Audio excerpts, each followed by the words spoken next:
guys, today's the day to put in the RPM gauge. We're going to try to look at some ways that you can put it in a standard Beetle. I know standards had that flat dash, so I mean like you're kind of limited on room, but we're going to take a look and see where we can put this RPM gauge. So this is the RPM gauge. Looks fairly big. Seems pretty simple. Alright, so according to the instructions, you have one brown wire that's going to go onto your ignition coil like wire, like a, I want to assume, you attach it to your spark plug wires and it kind of gets the timing off of that. And or you have the green wire right here, which leads to the ground of your ignition coil. So the first thing you're going to want to do, obviously, is disconnect the battery, which is going to be, if you're not too aware, it's going to be underneath your seat right here. Gonna be hiding right in there. Just gonna reach your hand in there and hope to God you don't blow up or get electrocuted if I just wiggle this loose. Alright, so the next step, we're gonna try to figure out which one is the ground.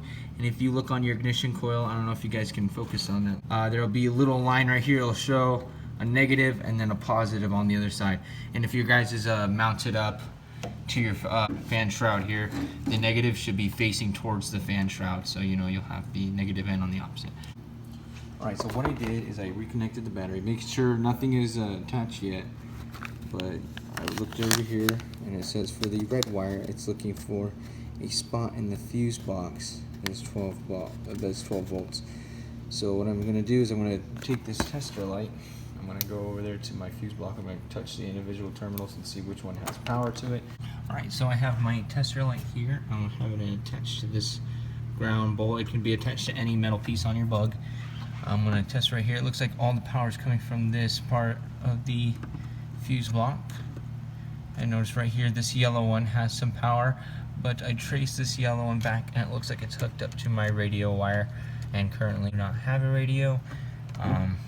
And so I'm going to try to jump on that. Alright, now we're moving on to the white wire, which is to your dash lighting circuit, and it is saying connected up to your switch. It's going to be behind that and make it more easier to access. And how you remove this is you got these 3 top screws right here, and then as well as a mounting bolt underneath here. Alright, so the same thing, reconnect the battery, make sure nothing in your RPM gauge is attached. And as you can see, you got this little piece right here. This has constant voltage running through it. This one does not. This one does not as well. Let me test this one right here.